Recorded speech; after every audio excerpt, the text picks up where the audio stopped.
Thank you very much for your kind introduction. And good morning, everyone.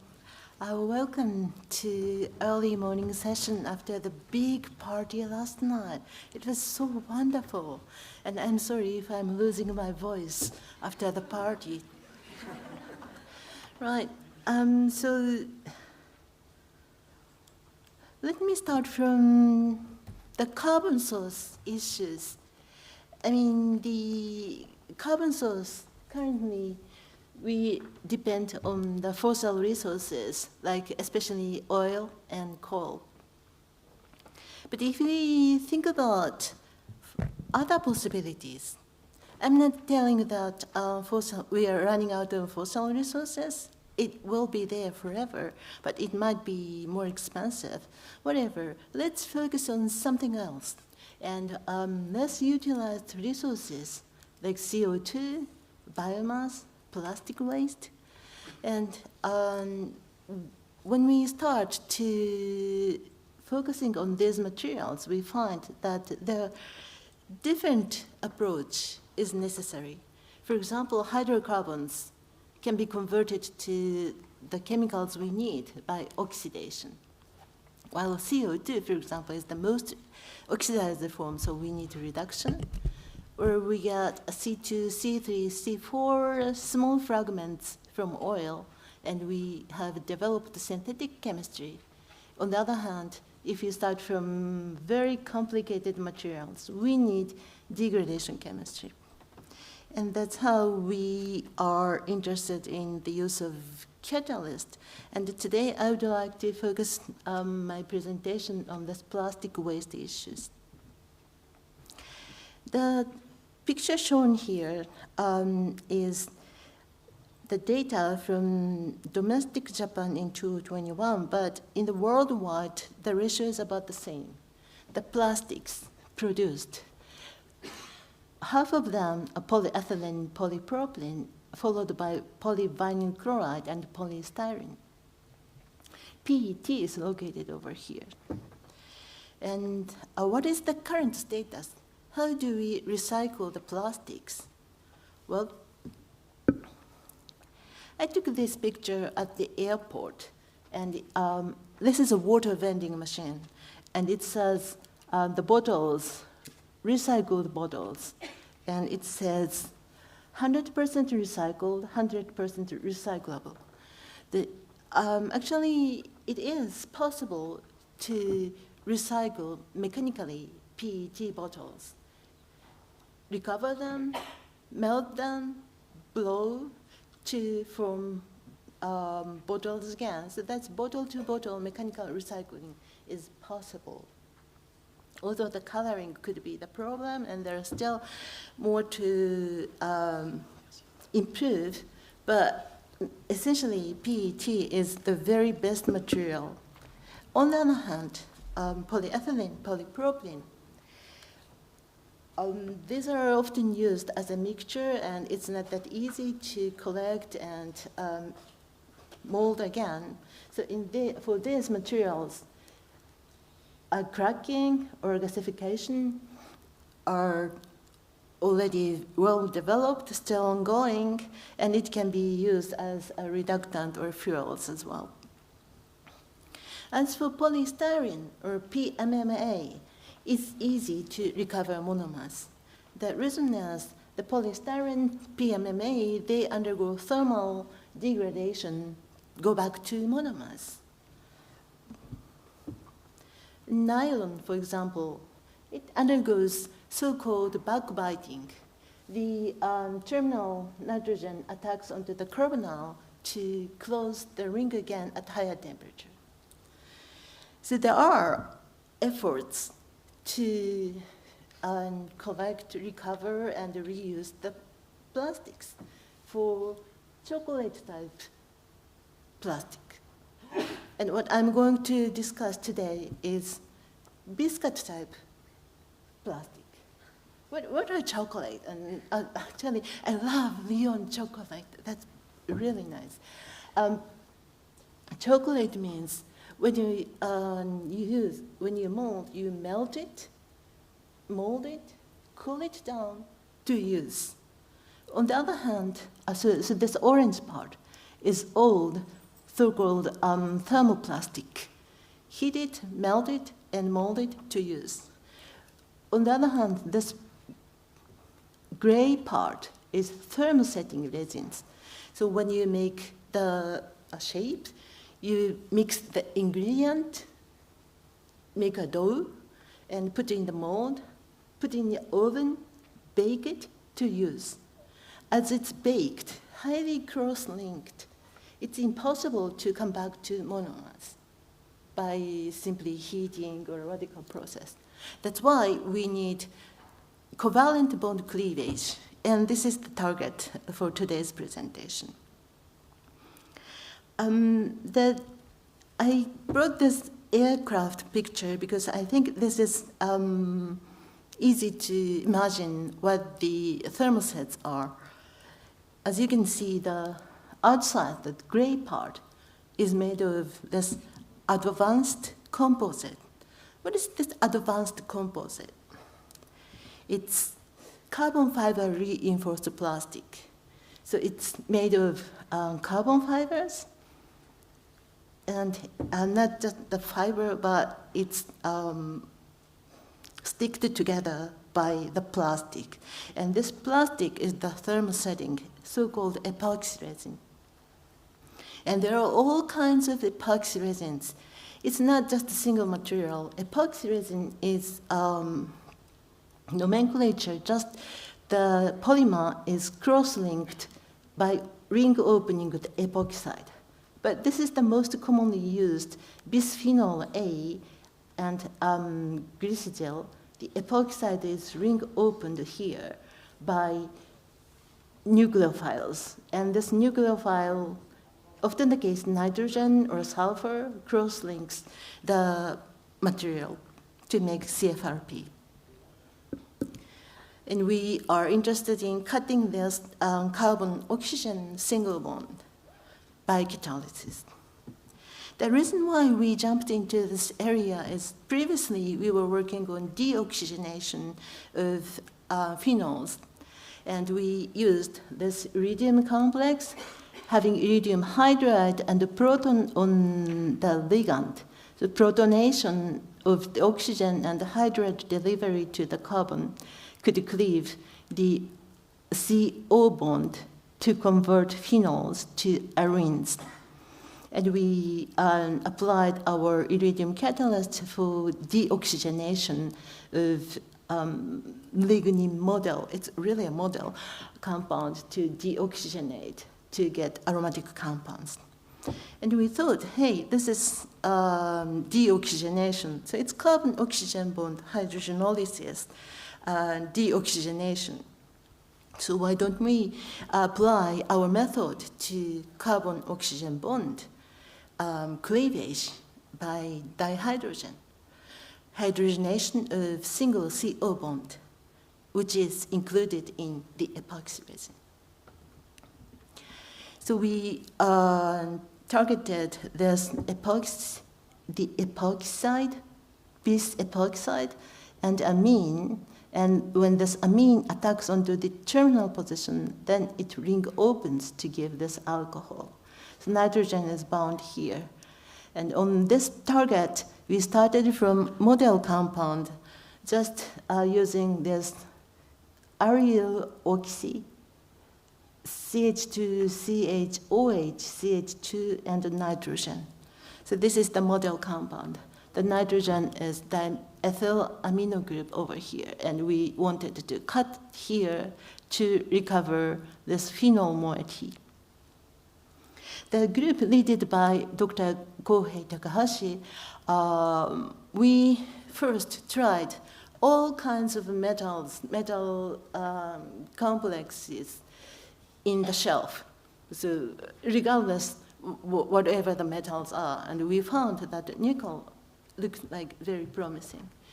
So we used nickel, and we changed the ligand to find that the DCYPE that is shown here, dicyclohexylphosphenol ethane, was the best one, which showed the recovery of 1, 20%, and yield of 2, 70%.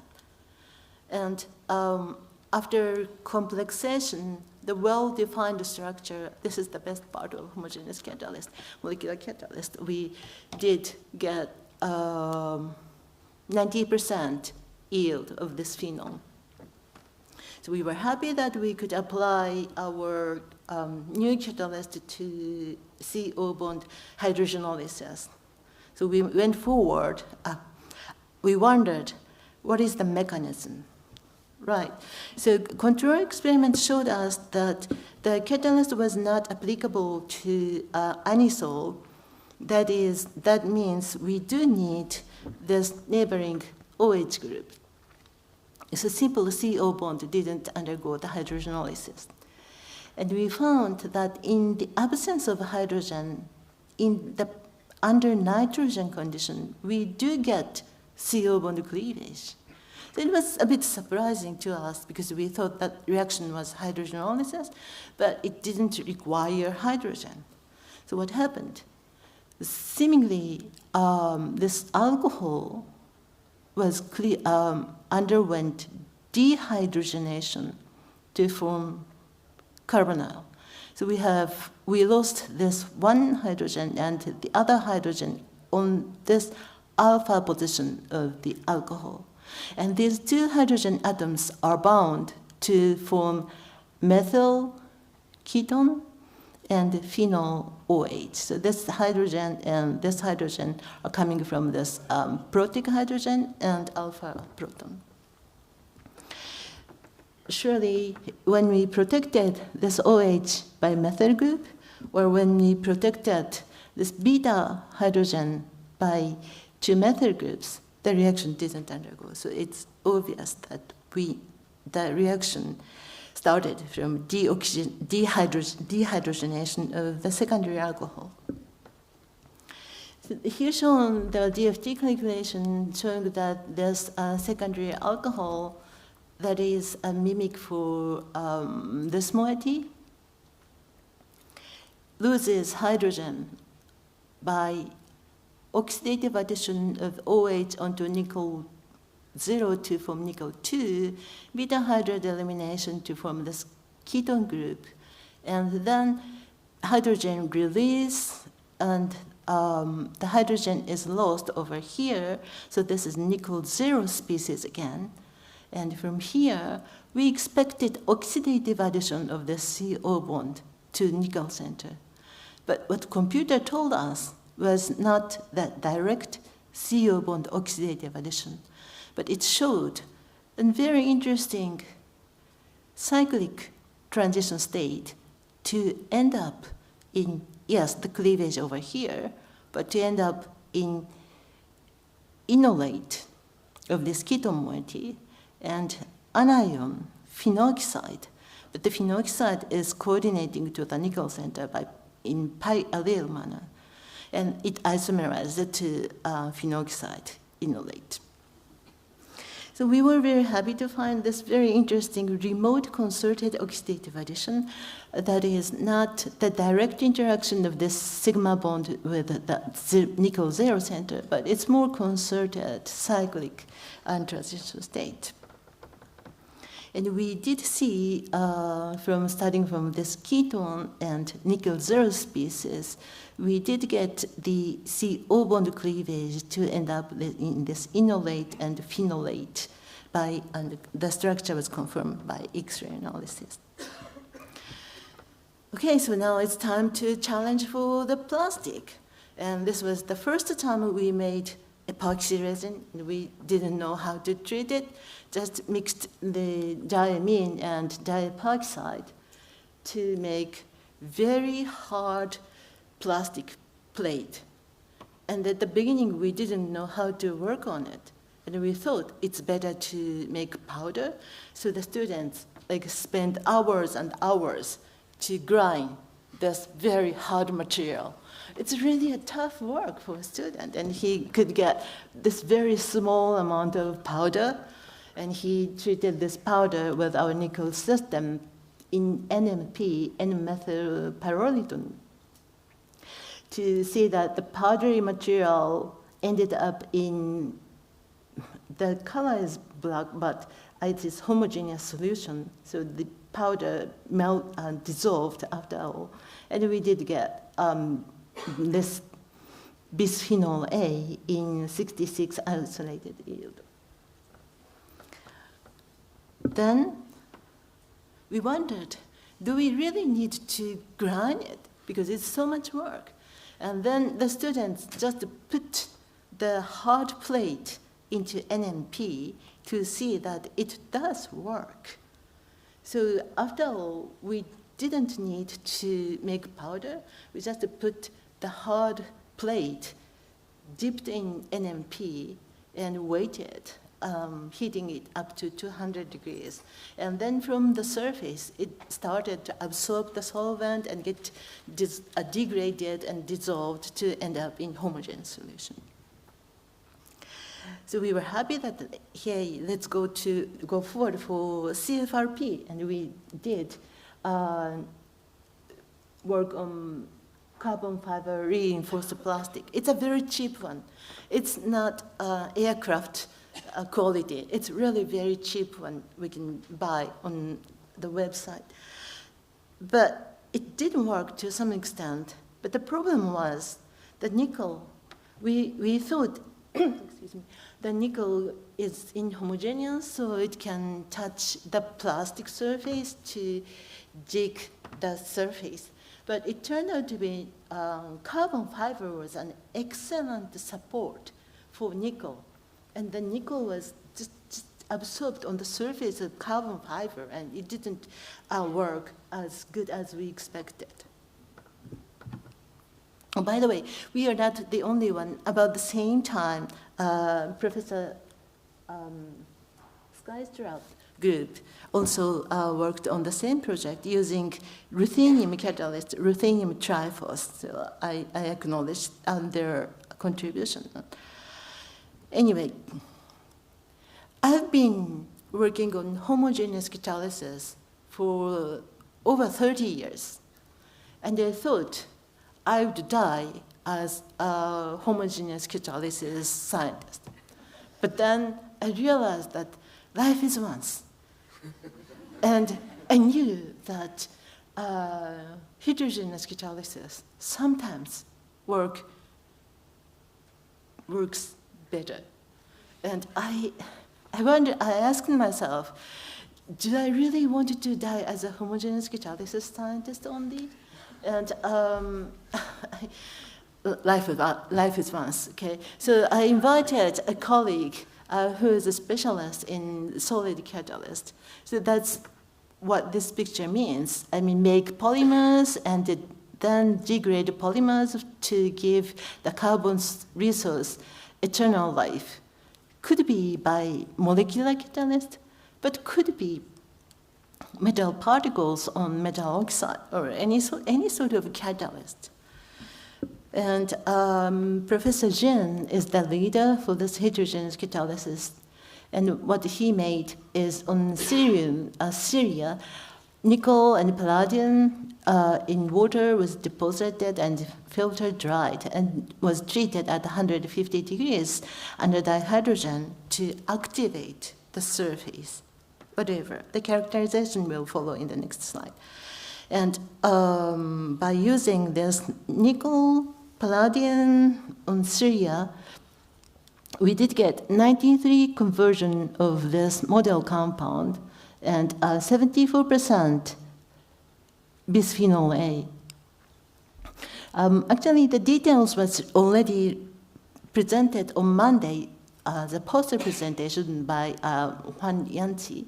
But anyway, so nickel palladium on Syria was the very best choice. And nickel only, palladium only gave very low conversion, and we do need the metal particles. Right. Just briefly, XPS told us that it's a mixture of palladium 2, 0, nickel 2, and nickel 0. And the particle size is, in average, is somewhere around 2 to 3 nanometer. And more importantly, as you can see, nickel and palladium are located in the same areas, telling that it looks like alloy of nickel and palladium. Right, it's heterogeneous catalyst. After filtration, the reaction stopped, and we could reuse it. Fresh, first, second. We needed to treat it again and again with dihydrogen to activate. But as far as we recover and reactivate, we could use it at least 5 times. And it did work for CFRP. As a homogeneous catalysis player, I always said that, hey, if you are working on solid material, solid versus solid catalyst, solid substrate, solid catalyst, it's very difficult to touch. So you need to dissolve the substrate or melt the substrate, but it was not the case.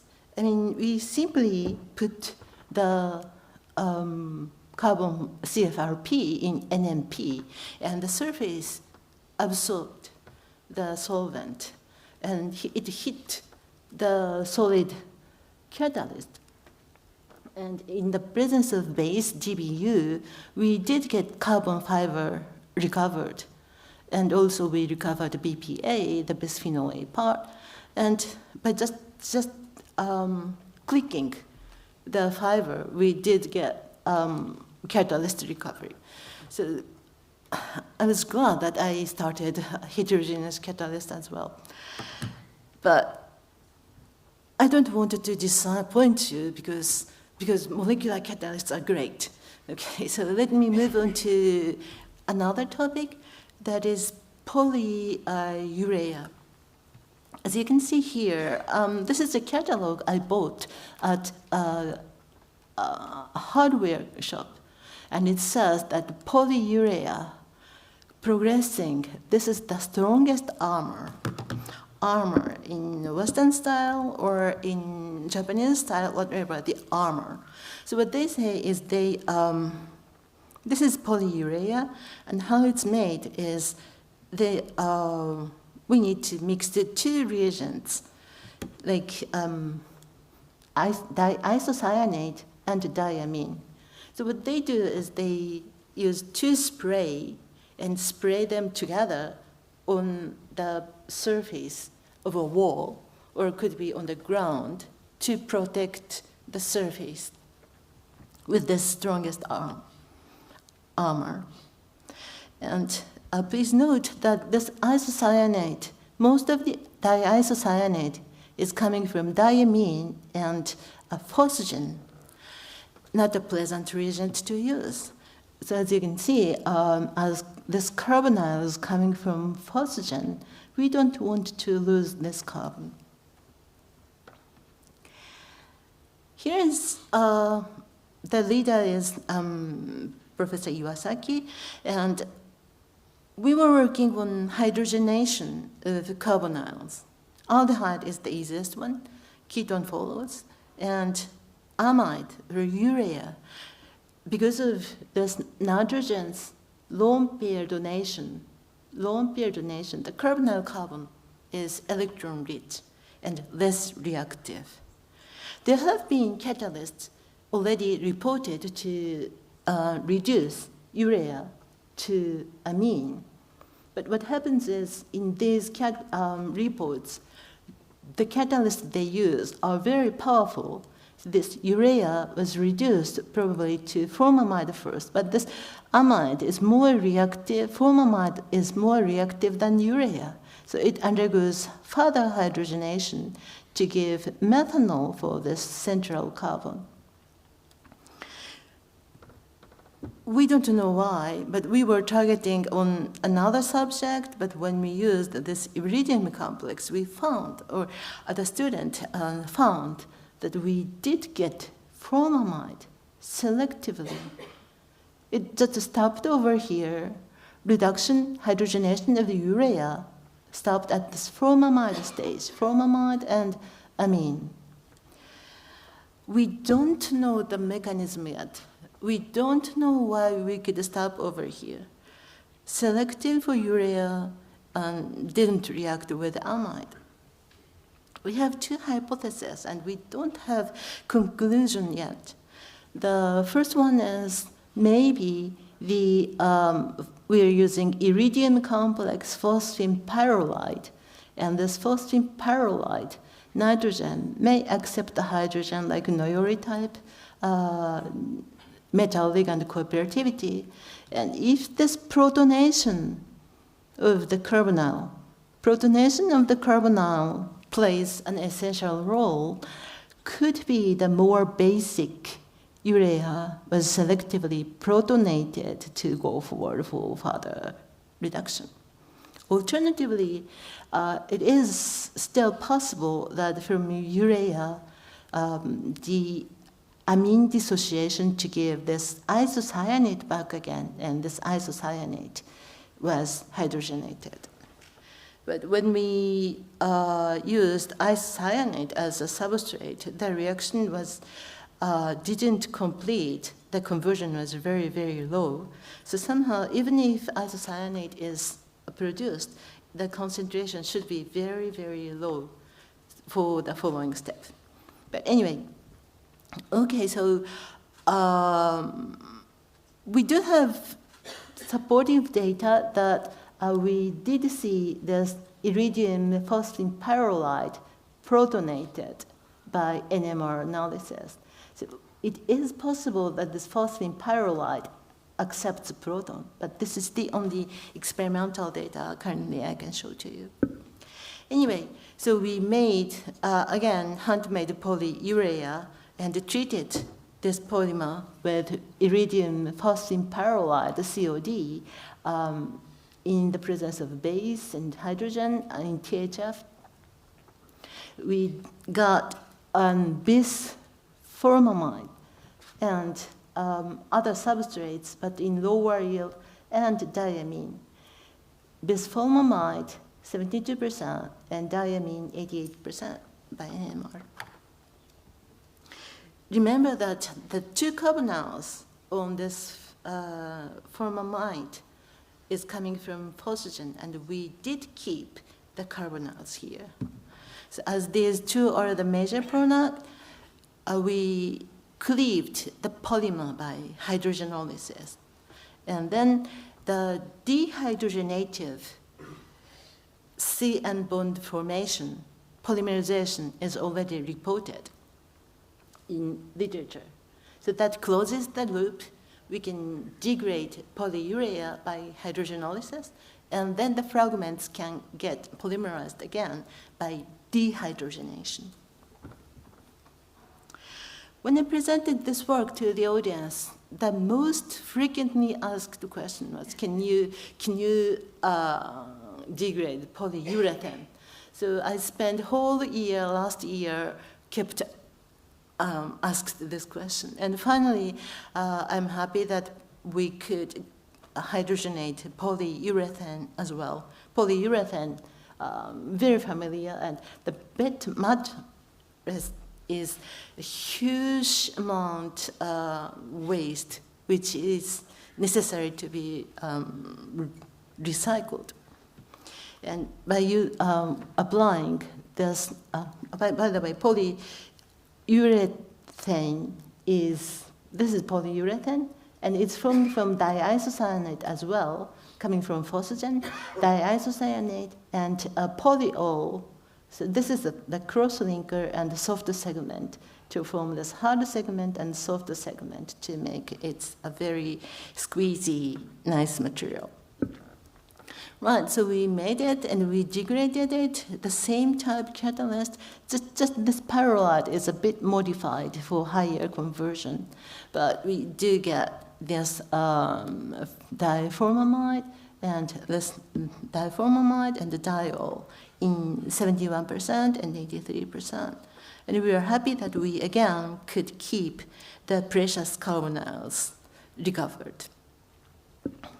And like I already mentioned, it is applicable for polyurea as well. And in making the polyurethane, people put water to cause CO2 to form the soft part. And at that case, often the case, especially for hard polyurethane, it contains this isocyanurate. It's a very tough material. It's like a rock. But we did hydrogenate this isocyanurate to formamide as well. So, and eventually we could use our catalyst system for commercial polyurethane foam. It was degraded into powdery material. It's just dissolved mostly. And we could recover the polyalcohol in 64 weight%. Okay. So although, let's just very briefly, I brought another topic for chocolate part, polyethylene part, but by the way, in 1960, there was a paper right after Ziegler-Natta. There was a paper like metal catalyzed oxidation of the polyethylene could make money. The polyethylene waste could value was reported in 1960. Just for your interest. It was right after Ziegler-Natta, people already discussed, can we make money out of polyethylene waste? But anyway, so what we did is we worked on the use of polyethylene having carboxylic acid side chains instead of the real polyethylene. And we